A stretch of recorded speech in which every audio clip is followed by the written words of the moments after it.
مفتی طارق مسعود کے بیانات کے لیے مفتی صاحب کے آفیشیل چینل مفتی طارق مسعود سپیچز کو سبسکرائب کریں۔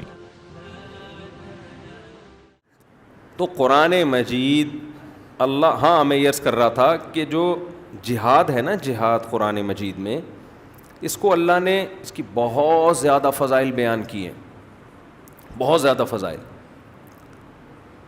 اللہ کی راہ میں لڑتے ہیں۔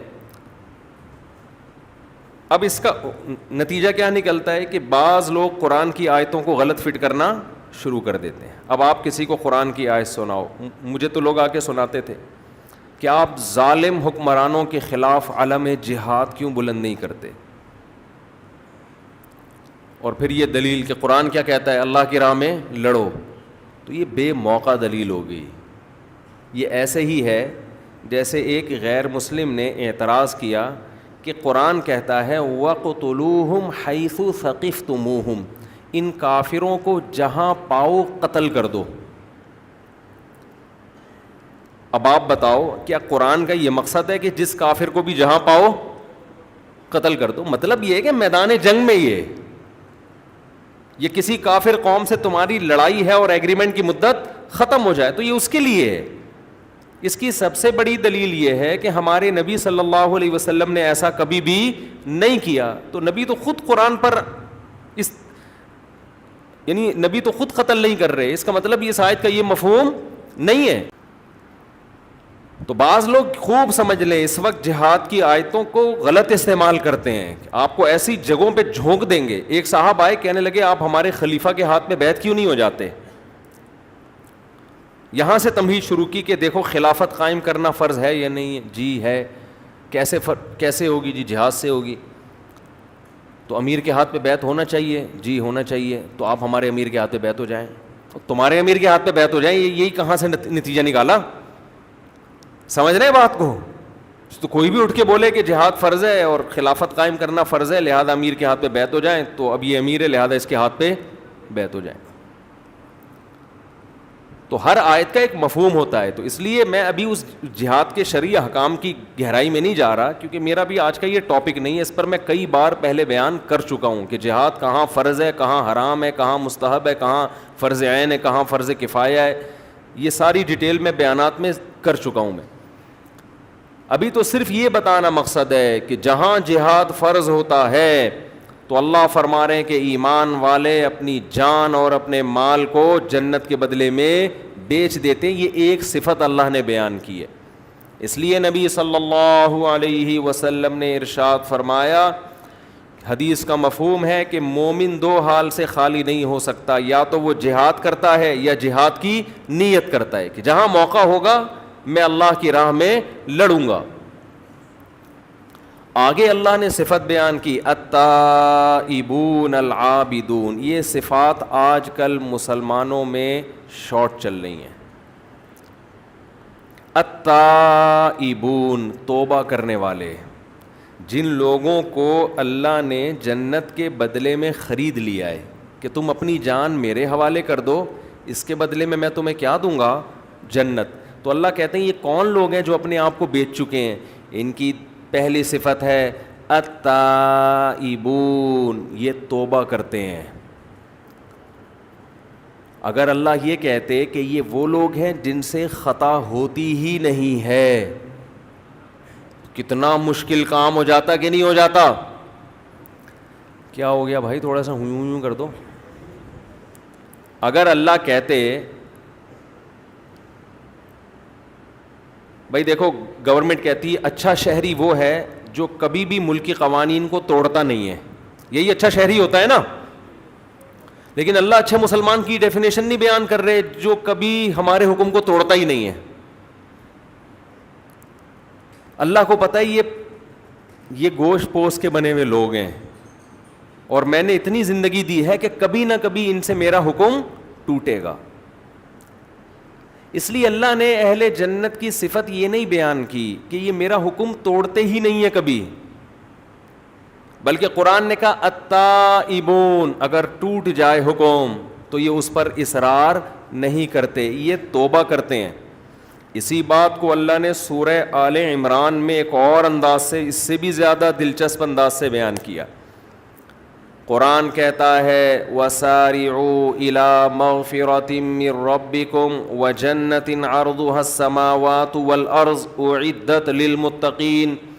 فرمایا اس جنت کی طرف دوڑ لگاؤ جس کی مسافت زمین اور آسمان سے زیادہ، جو ہم نے نیک لوگوں کے لیے تیار کر کے رکھی ہے.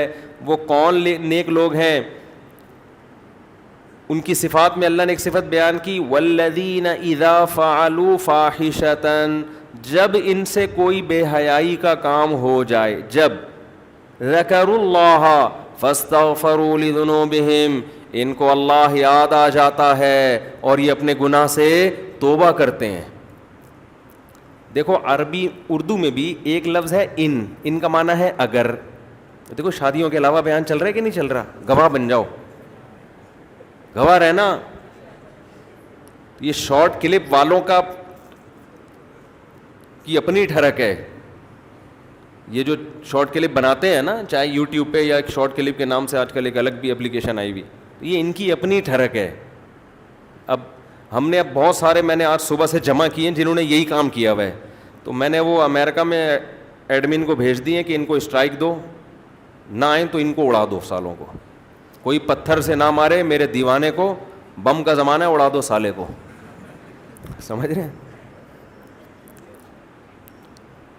مولانا عبد الحفیظ مولانا مکی صاحب جو ہیں حرم میں، ان بیچاروں کو کتنا بدنام کیا ہوا ہے. پورے ان کے بیانات اصلاحی ہوتے ہیں، وہاں سے وہی چیزیں بھی میاں بیوی لے لے کے نا اسی کے کلپ بنا کے بس وائرل ہو رہے ہیں. تو لوگ سمجھتے ہیں شاید یہ اس کے علاوہ کوئی بات ہی نہیں کرتے. تو والذین اذا فعلوا فاحشہ. اچھا یہاں ایک اور ٹیکنیکل پوائنٹ کی بات ہے. اللہ نے یہ نہیں فرمایا اسرعوا الی مغفرۃ من ربکم وجنہ، جنت اور مغفرت کی طرف دوڑو، یہ لفظ نہیں ہے. اللہ ہمیں ترغیب دے رہے ہیں نا کہ جنت کی طرف جاؤ. دیکھو ترغیب دینے کے کئی الفاظ ہو سکتے ہیں. اللہ یہ کہہ سکتے ہیں جنت کی طرف آؤ، یہ بھی لفظ صحیح ہے. اذهبوا الی مغفرۃ من ربکم وجنہ، اذهبوا کا معنی جاؤ، یہ بھی کہہ سکتے تھے. اللہ یہ بھی کہہ سکتے تھے اسعوا، دوڑو جنت کی طرف، یا اسرعوا جلدی جلدی جاؤ، یہ بھی نہیں کہا. سارعوا، سارعوا نا باب مفعلہ ہے. عربی میں باب مفعلہ کی خاصیت یہ ہوتی ہے جب کسی دوسرے کے مقابلے میں آپ کوئی کام کر رہے ہوتے ہو نا تو یہ باب مفعلہ استعمال ہوتا ہے. جیسے ضرب یضرب کا معنی مارا، ضارب یضارب مضاربتاً، ایک دوسرے کے مقابلے میں ایک دوسرے کو مارا. اس نے ایک لگایا تو آپ نے مقابلے میں دوسرا لگایا، پھر اس نے ایک لگایا پھر آپ نے لگایا، پھر تیسرا جب اس نے لگایا تو آپ لگانے کے قابل رہے نہیں. ٹھیک ہے، مقابلہ جہاں ہوگا نا تو باب مفعلہ. تو قرآن جنت کی طرف جانے کے لیے جو موٹیویٹ کر رہا ہے نا، تو جنت کی لالچ کیسے پیدا ہوگی اس کا طریقہ بھی اسی صیغے میں قرآن نے بتا دیا کہ جب تک کسی چیز میں کمپٹیشن نہیں ہوتا آدمی میں جوش پیدا نہیں ہوتا.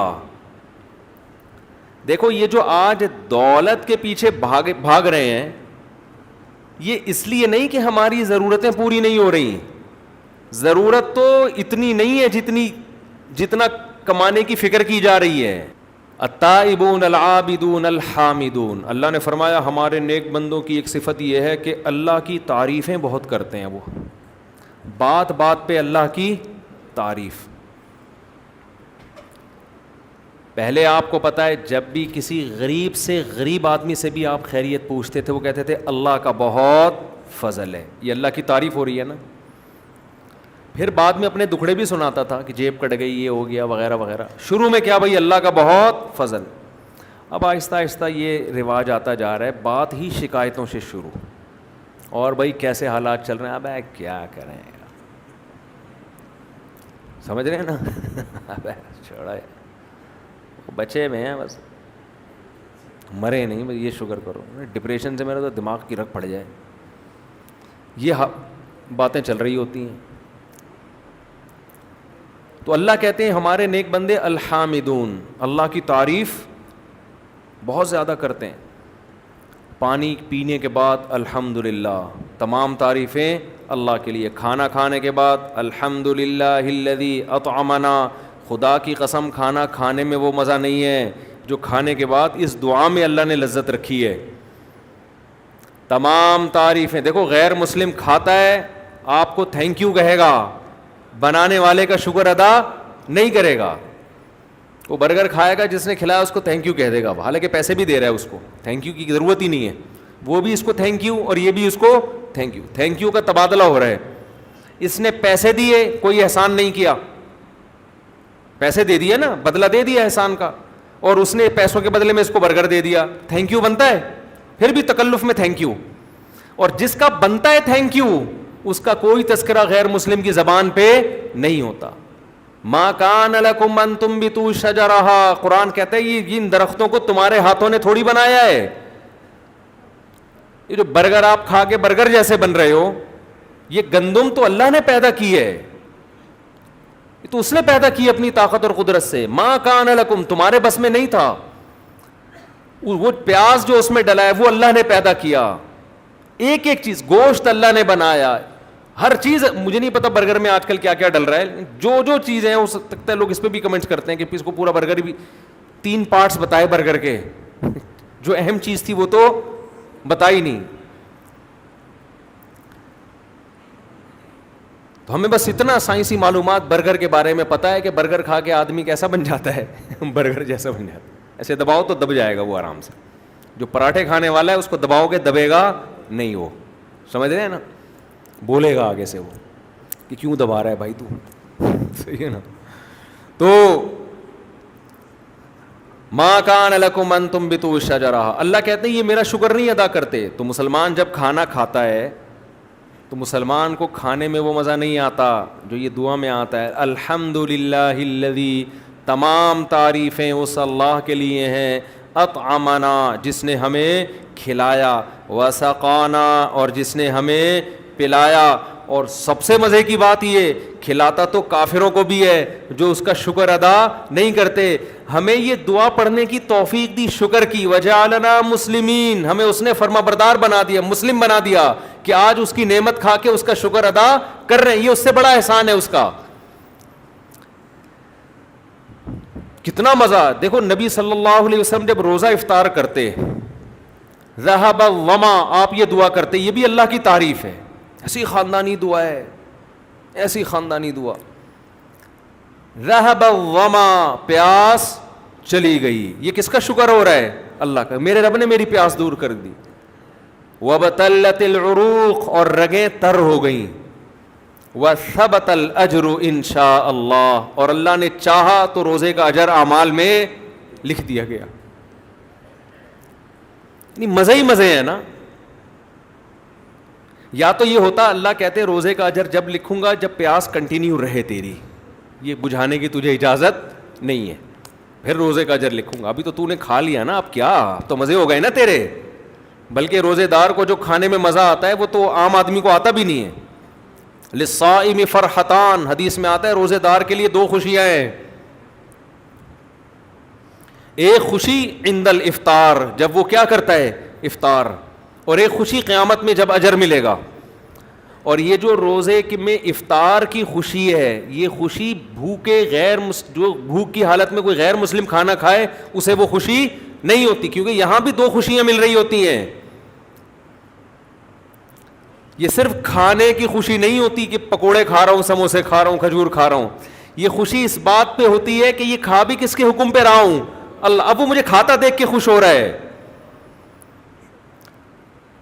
جس کا اللہ سے جتنا گہرا تعلق ہوگا اس کو افطار کی خوشی اتنی زیادہ ہوگی. تبھی تو میں وہ پشاور والے اپنے پٹھان دوست کا واقعہ سناتا ہوں نا، بڑا مزہ آتا ہے مجھے. وہ اتنا، اس نے جس درد سے یہ بات کہی تھی نا. ہم بیٹھے ہوئے کھانے پہ پشاور میں، ہمارے ایک پٹھان دوست، انہوں نے میری دعوت کی. دوست بھی نہیں تھے، بس ایسے ہی تعلق تھا. تو تھے بڑے مالدار، اب ہم دعوت پہ گئے تو بڑے چرغے پڑ گئے جو بھی ان کے ہوتے ہیں پٹھانوں کے، تو آپ کو پتہ ہے دمبے کھائے ہیں کبھی، پورے نا دمبے چربی کے ساتھ. اب وہ تھے بھی اچھے خاصے پیسے والے، عمر بھی ان کی زیادہ ہو چکی تھی.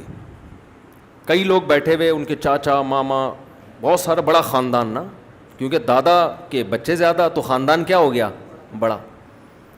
آج میں اعتراضات والی بات سن رہا تھا نا، ایک کلپ میں نے بتایا میرے اتنے بچے ہیں تو ماشاءاللہ سب کھا رہے ہیں پی رہے ہیں، یہ تو رزق تو اللہ دیتا ہے. اس پہ غیر مسلم نے ایک کمنٹ کیا نیگیٹو.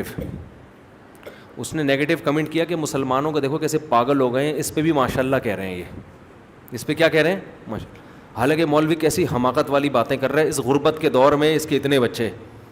جب اس غیر مسلم ایک نیگیٹو کمنٹ کیے تو پھر نیچے دھڑا دھڑ اس کی تائید میں نیگیٹو کمنٹس، پوری لائن لگی ہوئی نا نیگیٹو کمنٹس کی، کہ ان کو دیکھو ان کو دیکھو ان کو دیکھو، یہ کیسی باتیں کر رہے ہیں، پاگل ہو گیا، دماغ خراب ہو گیا.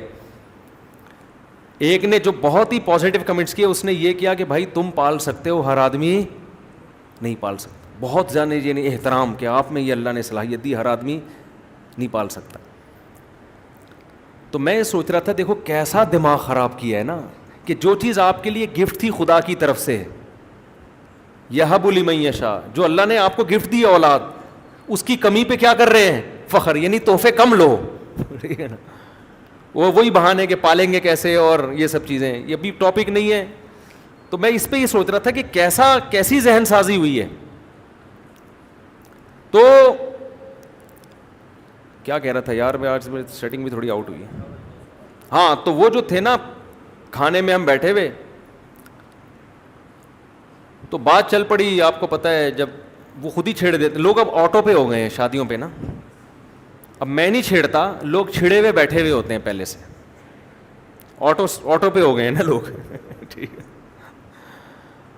تو کہیں بات شروع ہو گئی تو کسی نے کہا آپ کو اللہ نے اتنا پیسہ دیا، آپ نے شادیاں کیوں نہیں کیں؟ تو وہ کہنے لگا کہ اللہ نے لذت صرف 2 چیزوں میں رکھی ہے. وہ اتنے درد سے اس نے یہ بات کہی نا، ایک اپنی راہ میں لڑنے میں اور ایک روزہ افطار کرنے میں.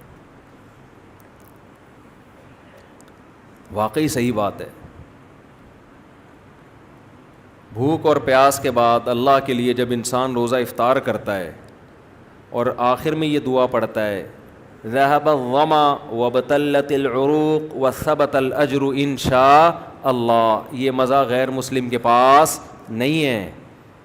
یہ آپشن اللہ نے، یہ لذت، یہ دعا کی لذت اللہ نے صرف مسلمان کو دی ہے.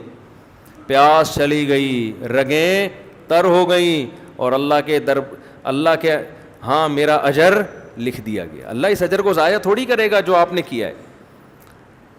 تو اللہ نے صفت بیان کی، بس میں بیان ختم کر رہا ہوں. الحامدون، کہ ہمارے نیک بندے ہماری تعریف بہت کثرت سے کرتے ہیں.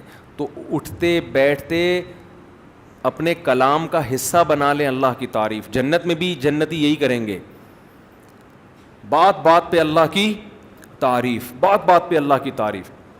تو عادت بنا لیں، جب کوئی پوچھے کیا حال ہے، بھائی اللہ کا بڑا فضل ہے، کیسے ہی حالات ہوں، کیسی طبیعت ہے، الحمدللہ اللہ کا فضل. جیسے پیغمبر ہر بات کو کس کی طرف لے کے جاتے تھے؟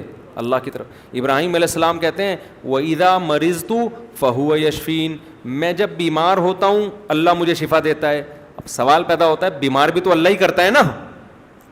بھائی ہونا یہ چاہیے تھا کہ جب اللہ مجھے بیمار کرتا ہے تو ٹھیک بھی وہی کرتا ہے. بیماری کا کہہ رہے ہیں جب میں بیمار ہوتا ہوں ٹھیک کون کرتا ہے؟ اللہ. وجہ کیا ہے کہ بیمار کرنا یہ کوئی تعریف کا عمل کہلاتا نہیں ہے، ٹھیک کرنا تعریف والا عمل کہلاتا ہے. تو نسبت ٹھیک کرنے کی اللہ کی طرف کی جا رہی ہے، بیماری کی اپنی طرف. جنات بھی بڑے ہوشیار ہیں، دیکھو انہوں نے بھی یہ بات کی سورہ جن میں انا لا ندری اشر ارید بمن فی الارض ام اراد بہم ربہم رشدا. کہنے لگے بھائی نبی ایک محمد صلی اللہ علیہ وسلم ہے، انہوں نے نبوت کا دعویٰ کیا ہے، اللہ نے کسی کو نبی بنا کے بھیجا ہے. اب ہمیں نہیں پتا کہ زمین والوں کے ساتھ شر کا ارادہ کیا گیا ہے یا رب نے خیر کا ارادہ کیا ہے. نہیں یہی بات سمجھ میں. کہنا تو یہ چاہیے تھا نا کہ اللہ نے پیغمبر کو، بعض دفعہ اللہ پیغمبر بھیجتے ہیں حجت تمام کر کے عذاب دینے کے لیے کہ ان پر حجت تمام کرو پھر ختم کرو ان کو. تو یہ تو شر ہو گیا نا. تو جنات یہ کہہ سکتے تھے کہ ہمیں نہیں پتا کہ اللہ نے بندوں کے ساتھ شر کا ارادہ کیا ہے یا خیر کا, یا دونوں جگہ اللہ کا نام نہ لیتے, کہتے ہمیں نہیں پتا دنیا والوں کے ساتھ شر کا ارادہ کیا گیا ہے, پیسو وائز استعمال کرتے ہیں فعل مجہول, شر کا ارادہ کیا گیا ہے یا خیر کا. نا نا نا نا, جہاں شر کی بات آئی فاعل کو حذف کر لیا, پیسو وائس کے طور پہ بیان کیا گیا. جہاں خیر کی بات آئی اللہ کا تذکرہ کر رہے ہیں. انا لا ندری, جنات کہہ رہے ہیں ہمیں نہیں پتا. اشر ارید بمن فی الارض, زمین والوں کے ساتھ شر کا ارادہ کیا گیا ہے, ام اراد بہم ربہم رشدا, یا ان کے رب نے خیر کا ارادہ کیا ہے. اس سے پتہ چلتا ہے جنات اتنے ہوشیار ہوتے ہیں. اب آپ بتاؤ یہ عاملوں کے قبضے میں آ سکتے ہیں جو پاگل ہوتے ہیں؟ عامل اتنا ہوشیار ہوتا ہے کہ کلام میں اس کو اتنی تمیز ہو کہ کس کی نسبت اللہ کی طرف کرنی ہے, وہ تو پھینک رہا ہوتا ہے بیٹھ کے, تو اتنی ذہین مخلوق اس کے قبضے میں آئے گی؟ یہ تو بے وقوف لوگ عاملوں پر ایمان لے کر آتے ہیں, تو جنات قبضے میں نہیں آتے ہیں. ایسی بیکار باتیں یہ. اللہ تعالیٰ سمجھنے کی عمل کی توفیق عطا فرمائے.